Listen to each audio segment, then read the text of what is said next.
Hey everybody, and welcome to the first video in the JoshG.tv Legend of Payne Road series. This video we're going to talk about all the legends, all the rumors, and all the stories that are prevalent and surrounding the Legend of Payne Road. I'm going to go ahead and stop you right here and just go ahead and tell you I am not going to talk about whether these stories are true, whether they're based in fact, or if they're just make-believe. We're just simply going to state what these stories are, the background behind these stories, and go on so that anybody that is not familiar with the Legend of Payne Road has all the ammunition for the rest of the video series and can enjoy them just like any other viewer.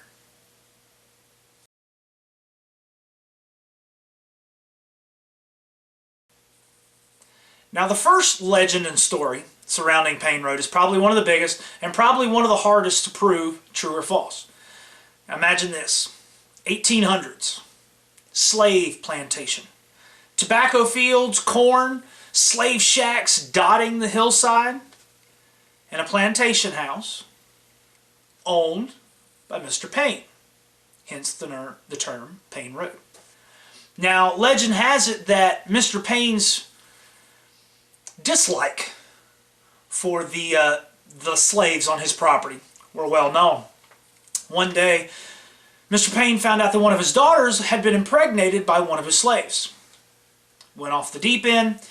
A lot of the stories tell that he murdered his children, murdered the slave, burnt the slave shacks, things along that nature. Basically destroyed his entire property over his daughters getting impregnated by the slaves. Once again, hard to say if this one is true or not, but it is definitely one of the biggest, more grandiose legends surrounding Payne Road.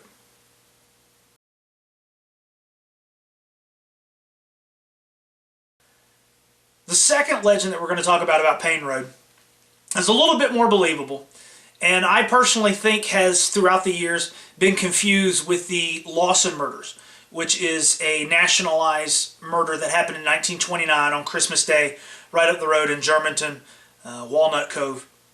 If you're not familiar with it, we'll talk about it a little bit later, but I think that's where a lot of this story came in.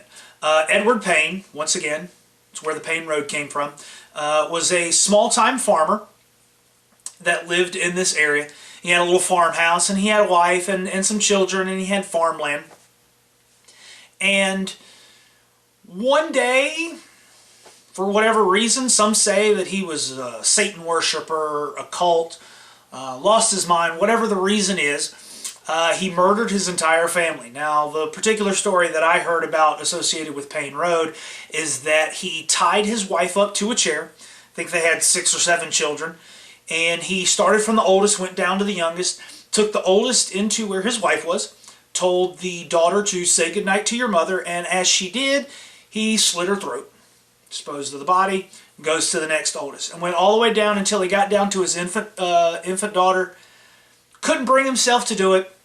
The wife escapes, grabs the infant daughter, and escapes, and runs down the hill towards the bridge, which we'll talk about the bridge, and Edward Payne catches up to her, kills the wife, kills the child, and then proceeds to kill himself right there at that bridge.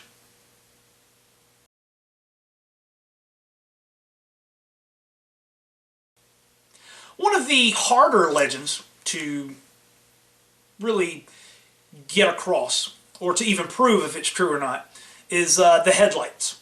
Now, the story has it that a 1932, 1936, 1939, whatever car was going down Payne Road at a high rate of speed. And Payne Road is very curvy, and this car lost control and had some type of accident, and the person died. Now, there are stories that the person survived the initial crash and was slowly burned to death by the fire and the fuel for the vehicle while people watched and could do nothing about it.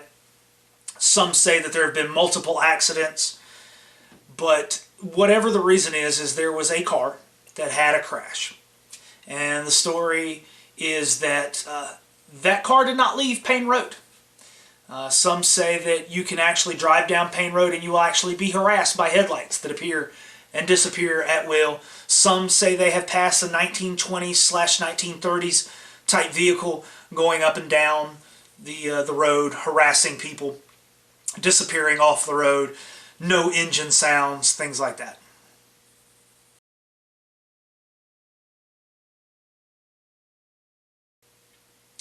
Now the bridge. The reason that I didn't mention it in the first and the second legends is because I wanted to give it its own little section within this video.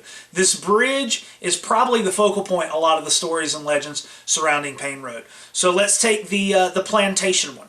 The plantation legend is the one, the stream that runs under the bridge supplied the entire plantation with its drinking water and its water for its farms and such like that. Same thing with the farmer, Edward Payne. It supplied his farm and his family with drinking water and water for the farm. Now, both rumors that I've heard stated that either the plantation, Mr. Payne, or the small-time farmer, Edward Payne, hung themselves from the bridge or a tree right beside the bridge. I've also heard of the wife being killed at the bridge, but there is a lot of ghostly type stuff happening at this bridge. And one of the biggest rumors or legends is that if you stop your car on this bridge, turn it off, and I've heard you have to whistle Dixie. I've heard that you have to run around the car. I've heard numerous things. There is a certain period of time that you have to let your car sit there off on the bridge, that when you go to turn the car back on, it won't start. You have to physically push it off of the bridge before it will start. I've also heard a few stories that state that after they have pushed the car off the road and gotten back to civilization, that there have been ghostly type fingerprints on the car. That one isn't as prevalent as the car turning off, but I have heard of the ghostly fingerprints here on this bridge.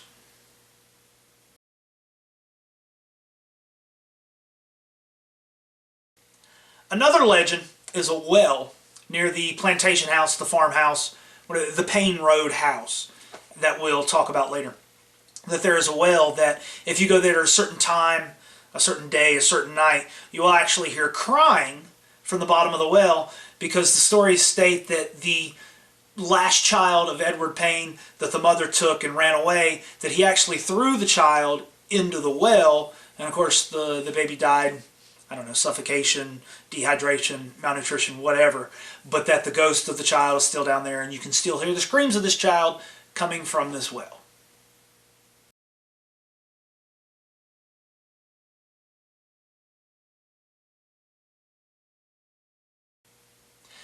Now, with all these rumors and all these legends and all these stories, you always have offshoots of people, no, that's not how it happened, this is what happened, or no, it didn't go that way, this is the way. This is just the basis to give you an idea of what a majority of the stories are. Now, there are a couple stories that I've heard one or two people tell, a white ferocious monster, the ghost hands, something with a church, burnings, lights. I know that one of the stories that I heard was there was an old man on a porch that if you go down the road, he'd shoot at you because he didn't like people going down Payne Road and disturbing him. I've also heard that some of the houses along the road, the lights will turn on and off when there's been nobody living in them for years. No electricity going to some of these houses. The original Payne Road house, there was a upstairs window that the actual first floor was sealed off from the second floor, but there would be a light going on and off in the second floor window. It's kind of creepy. Personally, never seen it, but it is one that I have definitely heard about.